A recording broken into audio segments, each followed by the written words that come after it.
খুব ভালো লাগছে। সারাদিন থাকলাম মেলায় এবং মানুষের যে উদ্দীপনা দেখলাম, তাতে আমি সত্যি খুব আশাবাদী যে আমাদের উদ্যোক্তারা খুব ভালো করছে, বিশেষ করে মেয়েরা। এই ট্রাফিক জ্যাম পার হয়ে অফিস থেকে আসলাম, ভালো লাগলো। মনে হয় কালকে বসে আর কি ভিড় হবে। প্রথম দিন আমার কাছে তো আলহামদুলিল্লাহ ভালোই লেগেছে, মোটামুটি মানে এতটা ক্রাউড আমি আশা করিনি। তারপর আলহামদুলিল্লাহ ভালোই ক্রাউড ছিল। এখন পর্যন্ত ক্রাউড আছে, আপনি একটু ক্যামেরাটা ঘোরালে দেখতে পারবেন এখন পর্যন্ত কাস্টমার আছে। যদিও মাইডাসের ওরা আমাদেরকে বারবার বলতেছে 8টায় গেট ক্লোজ, বাট আমরা পাচ্ছি না কাস্টমারের জন্য। সো সেকেন্ড ডে এবং থার্ড ডে মানে 24-25 এখনো বাকি আছে। আপনারা যারা এখনো আমাদের ইভেন্টটা ভিজিট করেননি অবশ্যই চলে আসবেন। আমাদের বাংলাদেশি বোনরা আছে, তাদেরকে আমি অবশ্যই উদ্দেশ্য করে একটা কথা বলতে চাই, উদ্যোক্তা হওয়া কিন্তু কোনো লজ্জার ব্যাপার না, এটা একটা গর্বের ব্যাপার। আমাদের এই এত সুন্দর একটা আয়োজনে সবাই এসেছে এবং আমিও এসে খুব ভালো লাগছে যে আমাদের পুরনো ঢাকার যে খাবারগুলো, যে ঐতিহ্যটাকে আমি আজকের এই মেলায় তুলে ধরেছি। যেহেতু আমি একজন রন্ধনশিল্পী, এটা আমার শখে করি, এটা আমার খুব ভালো লাগে যে কাজগুলো করতে। আমার ফুপু শাশুড়ি নাজমা আপা, ওনার ওমেন্স কুলিনারি অ্যাসোসিয়েশন আছে, সেই অ্যাসোসিয়েশনের আমি একজন এক্সিকিউটিভ মেম্বার এবং অ্যাসিস্ট্যান্ট ট্রেজারার হিসেবে আছি।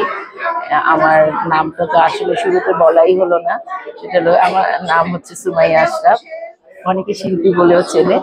তো আমি সব আন্টিদের একসঙ্গে আমরা বসে এখানে খুব গেট টুগেদার করছি এবং খাওয়া বিক্রি করছি, দেখতে পাচ্ছেন।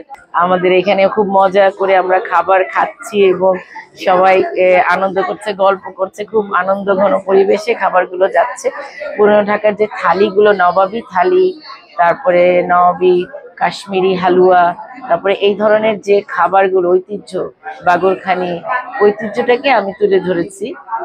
আপনারা সবাই অনলাইনে গেলে আমাকে খুঁজে পাবেন রাশনাস কিচেনে।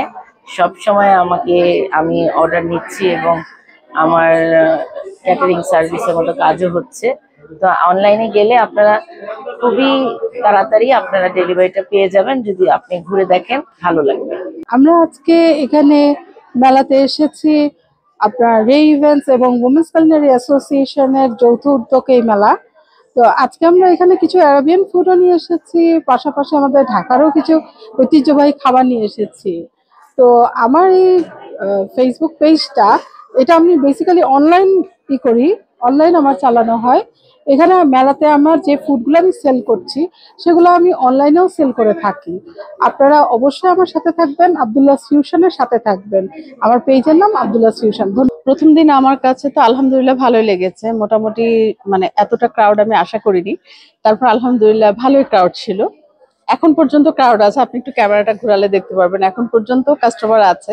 যদিও মাইডাসের ওরা আমাদেরকে বারবার বলতেছে 8টায় গেট ক্লোজ, বাট আমরা পাচ্ছি না কাস্টমারের জন্য। সো 9টা পর্যন্ত, 9:30 পর্যন্ত হয়তো থাকবো। তো ফার্স্ট ডে হিসেবে আলহামদুলিল্লাহ ভালোই গিয়েছে। সেকেন্ড ডে এবং থার্ড ডে মানে 24-25 এখনো বাকি আছে।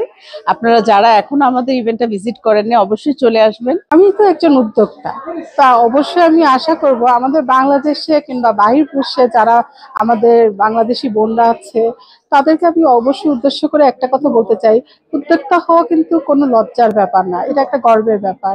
কারণ আজকে আমি উদ্যোক্তা হিসেবে নিজের পরিচয়টা যখন পেয়ে গিয়েছি, তখন আমি দেখি যে মানুষ আমাকে অনেক চিনে।